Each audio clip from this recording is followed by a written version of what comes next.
Andrew, how you doing, bro?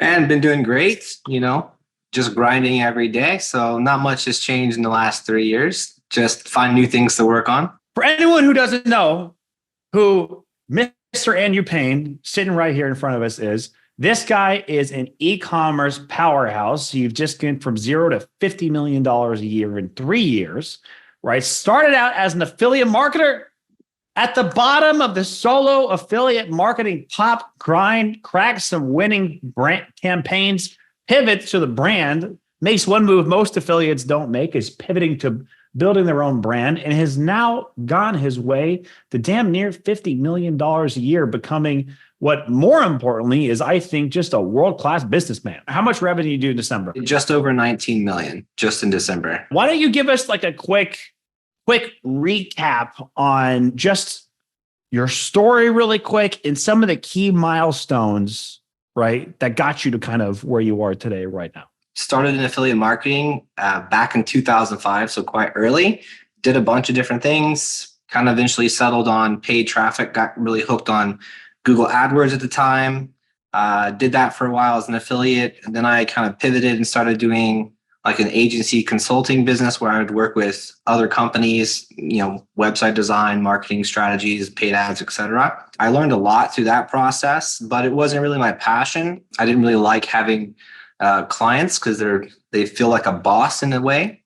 So eventually I started to just slowly migrate back into affiliate stuff to diversify my income, and then started gaining traction there, and then just pivoted fully into affiliate side. Did that again for a few years and a couple different ways. Built a software, scaled and monetized that using my affiliate skills, and it leveraged a lot of affiliate traffic and affiliate offers. And then had a big win from that. Took a small break and was looking for my next step. So at the beginning of 2021, I dove headfirst into e-commerce, started testing a handful of products. One of the first few products that I tested started getting a lot of traction and just kind of continued to evolve from there. It was just myself at the time. My first hire was a support agent. By the end of the first year, we had done $5 million. I had 7 people on the team. Most of the revenue coming from one product. Even currently, most of our revenue comes from one product. The second year kind of improved our strategy a bit. We did 16 million. Much more profitable. The first year we had a little bit of a loss, but the second year we were profitable. And then last year, having those first 2 years under my belt and all the improvements we made, we were able to lean into the strategy a bit stronger. And we ended the year at 56 million, good profit margins. And here we are in our 4th year. If there's one thing I know about you, I would almost describe you as a personal development junkie, kind of like me in a sense. Like, not only were you like one of the first coaching students that you signed up, but you also have been involved in many other things. Like, what is your personal development journey like? Like you seem to be involved with a lot of anywhere you could be leveling up, like all these communities. I learned early on as an affiliate that rubbing shoulders with the right people is one of the best investments you can make. Even if you don't see an immediate return, you never know when that return will come, but it's almost a guaranteed return. So I've just always made it a point to attend and find the best events, network with the right people. It's important that you find people that are also, honest, transparent, and legitimate people, because there's a lot of people that feed you the wrong direction or the wrong feedback and such. But opportunities find me sometimes. Sometimes I find opportunities. I always have this mentality that I can always do better. I don't really view myself as like some superstar or anything special, because it's just a lot of hard work. I don't even think that I'm as smart as many people. There's probably people in this group that are much more intelligent than I am. But the way I view it is I make up for it by just working 3 times harder and 3 times longer. And at the end of the day, that typically trumps even people that are smarter than you. So when I meet someone that I'm like, fuck, they can speak better than me, and then fuck, this other thing they can do better than me, then I just challenge myself to, how do I get better? Yeah, you seem to have a really great network of like 8 or 9 figure entrepreneurs around you. Yeah, now I do. So when I decided to get into e-commerce, one of the first events and mastermind that I joined was Alex Fedotov's group. I knew Alex personally. So I joined that and just immediately started to immerse myself. And of that group, initially met a few guys that were on the same page. Like you can tell they had the right temperament and kind of all progressed in a similar fashion. So we share a lot of feedback back and forth. We're super transparent. And the great thing about that is I also can see where I'm strong at and where I'm weak at in comparison to my friends' businesses and what they're doing. And so that just a great way for us to level up as well at a higher level now. How are you like cultivating these relationships? You're in groups, but are you in there all the time? How are you not getting so stuck with like, oh, I'm just need to grind on my business and not talk to anybody? Or are you just naturally extroverted? I think a big part of it is I'm just working so hard, so long all the time. And so I always find some moments to read through the groups and reply to some people or give feedback or get feedback. You need to spend like 90% of your time in your own business. If you're not grinding, you're not progressing. And the other thing is you can learn when you're in the beginning, you can learn a lot from people, but there's fewer people that know more advanced things or past a certain level. You can't really learn a lot from many people. So the only way you got to learn is you have to figure it out yourself. And so I'm a big advocate of just testing for myself and knowing, because even from my friends I do trust quite a bit, I take a lot of their word on something quite strongly, but at the end of the day, just because it works for them doesn't mean it will work for us. So we still have to test it because maybe it doesn't apply to this use case, but there might be a different brand or a different use case where it does apply to for me. So I really try to figure out why something is why something works the way it does, so I know how to use it. What would you say to somebody who just like is just super hermetic right now and doesn't like talk to anybody? You have to find some group of people that are in a similar level as you, or maybe a little bit ahead of you, that you do feel comfortable and jive with. So you have to break out of that and become more extrovert a little bit, or just find a group that you're comfortable with that are all on the same page. So you have really become a master operator, systems kind of guy, master of processes. Were you always this good at processes, or like, did you have to learn to become this good? You mentioned that you brought a COO one time that really helped change it all for you. What was your journey on just like putting a business together? I like structure, but I'm not the most structured person. Even now, personally, I'm not the most structured, but I would say I'm above average. And I've grown a lot, especially in the last 2 years since bringing on my COO. She's very structured, so we balance out quite a bit. I throw a lot of ideas, and she's been able to help keep me on track with, okay, we plan it out, we review it, sometimes we adjust it. So it's good to find people that have talents and skills that complement your weaknesses. What were some of like the specific systems or processes that she kind of helped overhaul to make the team more effective, or just make the business more effective? What were the big overhauls that she did that worked? She just put together a very, very simple, embarrassingly simple hiring process. And that right there just had a huge improvement to the type of people that we were onboarding. The second thing is she helped me understand the value of starting to build a culture early on and not to operate just like a simple, what I call mom and pop e-com business, but to actually operate like a company. And then another thing that we did is we started doing weekly team meetings. So every Friday morning, we have 30 to 60 minutes that we set aside. The entire team gets on there. And then we have one team member lead just a team activity. And then every week, the person leading that activity changes. So that way, some of the people that were a bit more introverted, and it made them a bit more comfortable over time and got them more involved. So we have a very, very engaged team. On a bit more of a business application side, we implemented hub staff and time tracking and team tracking. And so we put a lot of emphasis around like team efficiency. I'm a very much of a lean mindset. So I don't want to hire more people than we need to, because that's increased risk and increased overhead. And then the other thing that she communicated to me is that, we should be doing more regular monthly team meetings where we're really talking about the business and the state of the business. So we do a monthly general assembly, and all we do in that meeting is talk about last month's performance. What are things that we did well? What are things that we did wrong or that didn't work? What are our goals and agendas for this month or the upcoming quarter or whatnot? Usually once a quarter, we'll talk a bit more about the annual changes or plan for the rest of the year if it hasn't already been communicated. And when everyone understands where we're going or where we're wanting to go and what's the state of the business, then they also can start to understand more about what role that they play and how it impacts everything. What are some of the most valuable meetings that you've been having that you think every e-commerce brand owner should be doing? Periodically, I set up 5-minute meetings with every member on the team, maybe once or twice a year.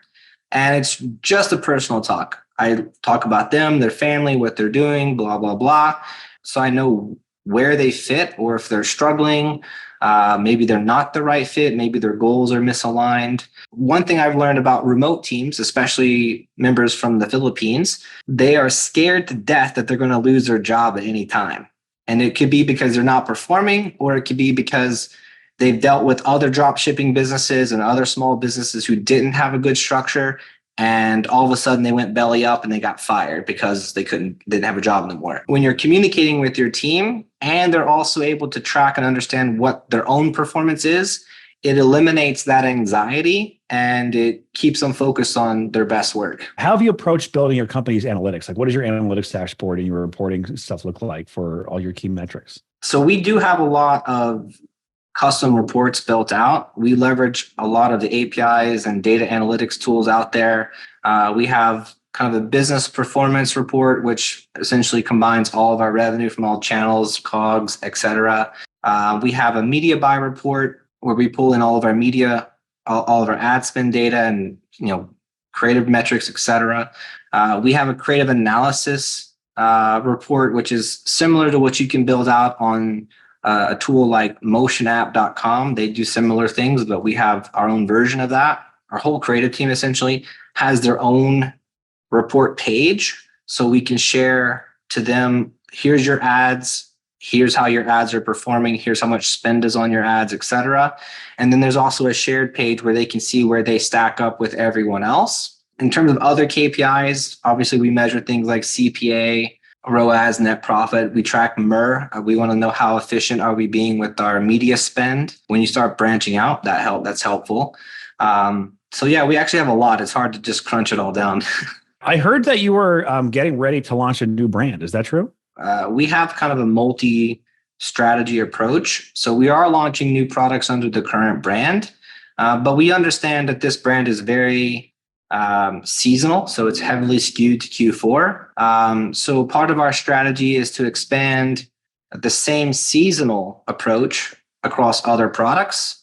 And then we're also in developing more evergreen brands so that way we can not have as much seasonality to our business throughout the year. So we have something our team can focus on scaling. So we're going to be launching more than one brand, but we are working on one brand right now. Yeah. Looking at like these new product categories, because you're in these interesting categories, like what are the key factors that you're looking at to decide if this is an epic opportunity or not? My question is not what product, because we can almost scale any product, but it's about which one is the right opportunity for us. So we still will test many different products in many different markets to see which one is like, a gold mine. And then that's where we'll dump all of our resources. And what's your ultimate goal for this brand? Are you trying to build like a portfolio of brands, or are you trying to build just a huge cash machine or go for an exit, or what do you think? As long as we're making money, that's all that really matters one way or the other. But in general, this next phase and next step that we're getting into is to just diversify our business model a bit more. So we're more stable. One of the best ways to just secure yourself is to have more than one revenue stream in terms of products. What have been some of the challenges that you found with having a playbook that, your team can follow to really prove that your success can be duplicated? Start leveraging ClickUp and Google Sheets. You definitely need to have one person that is responsible for building out your processes, even if it's really rough. One thing I wish I would have done, I wish I would have found the right operations person at the very beginning, because then I didn't have to go back and expose her and teach her everything again. And then another starting point is just loom everything you do. Just label the title and then have someone go back later and look through it. There's another tool that we started using not too long back. I can't recall the name offhand, but it's a tool that just basically records what you're doing, and then it uses AI and it kind of bullet points and outlines everything for you. So that's also like 70% of the work, and you just need someone to go back to make sure it's accurate or do some tweaks. Speaking of tools, can you give us like a rapid fire of your tool set right now, like what you're using for media tracking? Obviously, Shopify. We're using Checkout Champ for our funnels. We use Volume Tracker, which is just like it helps us do some split tests, but it's just also for another data point. Data is so important, but also it's so challenging. So we like to have as much data as possible. Using redirect links on Volume for your tracking? For some channels, yes. Okay, that doesn't get you banned if you like a redirect link? It's not getting us banned on Facebook. We've been using it for quite some time. There's a custom domain that you set up for Volume. You just want to make sure that it's like on the same domain as what you're using to run traffic. So if it's exampledomain.com, then do like track.exampledomain.com, for example. There's not any other platform that we're able to do that on. We sometimes have been able to do it on TikTok only through a high-level agency relationship that we have, but we're not running TikTok right now. Obviously, Google Analytics. We use hevodata.com. That's the data analytics platform that pulls the API data from the channels, and then we have it connected to our database and it sends it. We use BigQuery for our database. We have Hubstaff, ClickUp, Notion, Loom, Zoom, Slack. I'm using a note taker. You can see I have Fathom.ai. I started using that a few months ago. It's been super helpful because I talk a lot and sometimes things get lost in the mix, and that uses AI and gives you kind of a summary of everything you just talked about. And then also you can click on it and it takes you right to that point of the video. Yeah, Hubstaff sounds cool. I haven't heard of that one. Oh yeah, we are using air.ink. That's where our editors are using that for storing all of our content.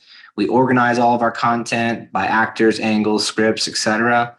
And then they edit it and use that platform for making notes on what revisions need to be done.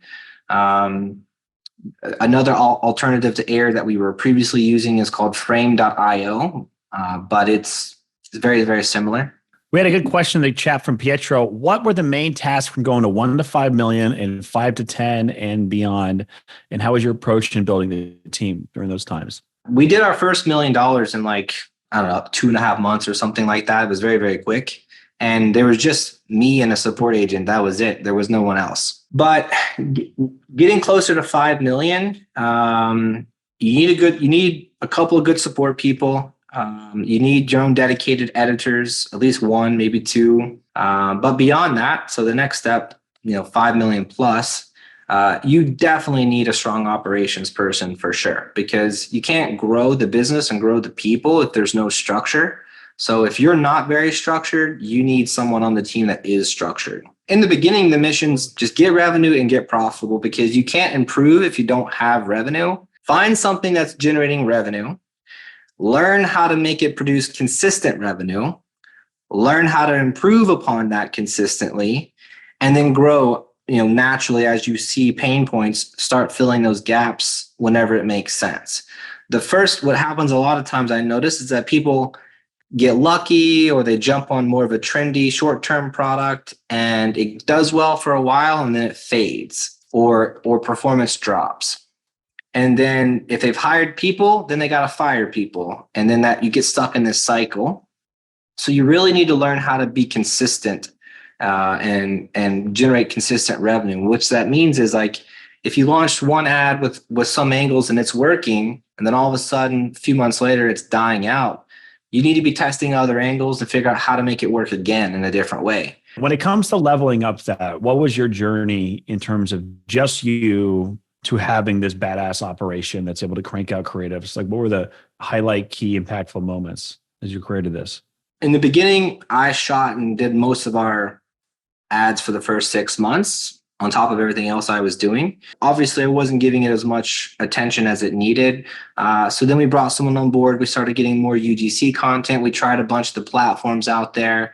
Go straight, just recruit your own UGC people. It's very easy. You can use backstage.com and other platforms like that. So just build you a small group of people that you can work with.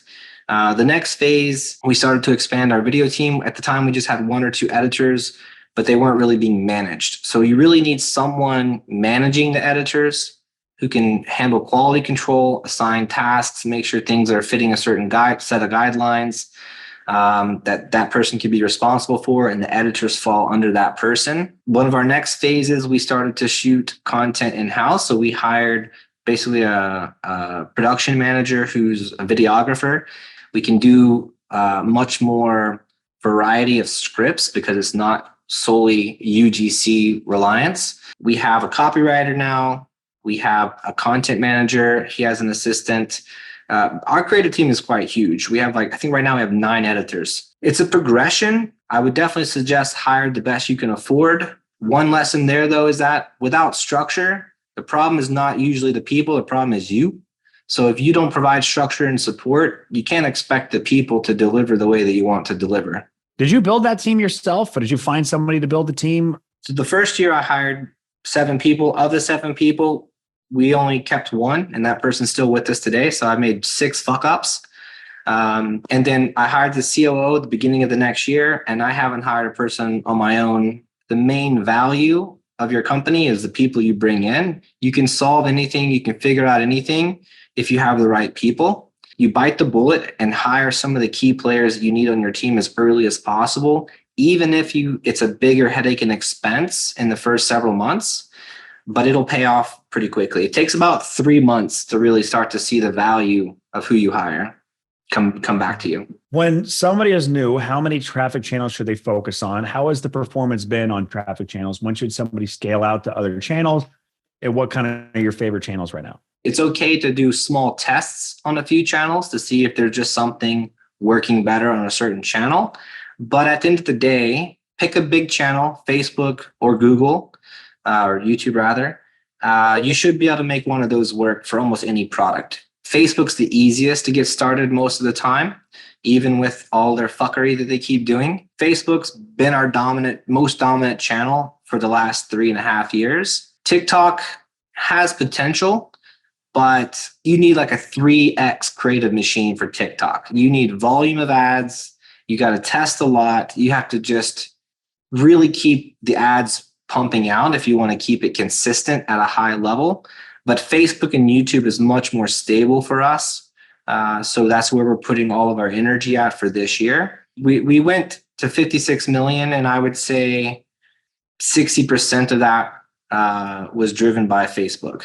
I think YouTube can match what we did with Facebook last year. Brian had a good question here. What advice would you have to a creative person who has a lot of skills with affiliate and creating branded content, typically with VSLs? A lot of the landscape is short-term projects that aren't very excited, or like the agency model is kind of a roller coaster. What like career advice do you have someone who's great at making creative ads and media buying? If you're really great at that, find the right company to partner with. Find some company that's got something going that you can either get some skin in the game or just learn from what they're doing and apply your experience there. Sometimes you get stuck with the idea that you need to do your own business or do something on your own, but sometimes you can excel so much greater by just finding the right opportunity to work with, even if it's for a period of time. Being able to be involved in an organization that is doing great things, it'll get you to that next step that might better prepare you for your own venture. But if you're a creative person and you do great ads and such, there are so many opportunities. It's a big demand right now. How do you like address your own strengths and weaknesses and blind spots? And like, what examples do you have of that? You need at least one person that can relate to your business or whatever you're going through, because then you learn a different perspective. You ask for feedback, and that really helps. I think you also need to take a little bit of time to yourself and to just reflect on decisions you're making or on performance. Don't be naive. For example, this year in Q1, I lost money. And so I think you need not only to have that self-reflection and be honest with yourself, but you need to share that feedback sometimes with your colleagues. Don't be so caught up in your ego that you're trying to come off as, some guy that's always doing everything right, because the best of the guys are not doing everything right. You think Elon Musk does everything right? No, he makes fuck ups all the time. You just hear about all of his wins all the time. So you already got to 50 plus million a year. Why 150, bro? Why go even further than that? Isn't 50 enough? Both myself and my business partner, we're really aggressive. It's like go big, go home kind of thing. To be honest, I don't really care as much about, are we going to hit 150 or should we hit 150? It's about, am I growing? Is our business growing? Are we getting more stable? Will we be around in 5 years? That's more important than hitting 150 million this year, because no doubt, whether I hit 150 million this year or whether it takes me 2 more years, I know for sure I'm going to fucking hit 150 million dollars, and then I'll push the needle higher beyond that. So I think if you don't set goals, then you don't know what direction you're going. What are you most excited about right now? What I'm most excited about, I think, though, is the fact that I see how we can continue growing, and this year will be a big year that proves that our strategy is quite replicatable, if that's even a word. And once we prove that, it means the future is quite big. I don't think it's a very unrealistic target that in a few years we could be doing closer to $1 billion. A few years ago, I wasn't thinking that way. I don't care to be at that range, but I do see the type of opportunities, and we're building out so many advantages that other companies don't have. And I'm excited about that and how we can apply that to what we're doing. So we're constantly just leveling things up, but I'm just excited about stepping into new brands. I think our team is also excited because we've been, racking our brains on the same brand and same product for 3 years. So they're ready for a little bit of a refresh and some new stuff. Tassos, what's up, man? Jump on. Hey, Peter. Hey, Andrew. Pleasure to have you here. It's an honor. I would like to ask you, when do you decide that you should launch a new brand or a new product? When you have something that's driving solid revenue consistently, I see a lot of guys will start to try to scale by expanding products, and then they lose focus of their main revenue driver, and it usually tanks because they don't have the structure in the team and the understanding to support it. The exact timing on when to expand, I would say when you feel very confident that you're stable and stably profitable and you have the team and resources to support a second product or a second brand, you should do it. If you're not doing 100K a day, most of the time, you don't need to change your focus. You just need to figure out the nitty-gritty details. There's so many areas that you can improve 1% and 2% and 3%, and they start to add up. And that's what helps you scale from 20K a day to 50K to 100K, is when you start improving those components. So if you haven't improved a lot of those components and giving yourself the opportunity and time to focus on improving those, and then you're just jumping to launching another product, then that other product is going to have the same limitations because you haven't optimized your business. Okay, thank you. I have a friend that this was early last year, like Q1 of last year, we had a meeting, and he's like, bro, we've been running this product for a couple of years now, but it's like 2K a day. All of a sudden, we made some changes to our creative approach, and we're doing 20K a day. And they had multiple brands, multiple products. And I said, whoa. Stop everything else you're doing and focus just on this one product. Scale the shit out of it. That's last year, at the beginning of last year. And they did like $75 million last year. This year, they're on track to do over $200 million. And that's because of one product that caught on fire, and they doubled down and started optimizing things and focusing on their business. I shared a lot of stuff that we were doing to improve and grow, and they applied a lot of that. But by having focus, they're bigger numbers than us now. Andrew, thank you so much for jumping on. We're going to call it here. You're the best, dude. I'm so stoked about your journey. I was so proud to see you freaking crank that $50 million. You were came like, here we go. We got 10 months away till it's December. And you blew that thing out of the water, bro. Super proud of you. Thank you so much for being out there too and letting other people learn from your wisdom, dog. You're like a freaking you're genius, bro. Thanks for blessing us. I'm just like every one of you guys. I'm just maybe a little bit ahead of some of you. That's it. So catch up. Thanks for having us. Everybody, thank you for joining. I'll see you guys all next week. Andrew, you're the best. Have a nice week, everybody.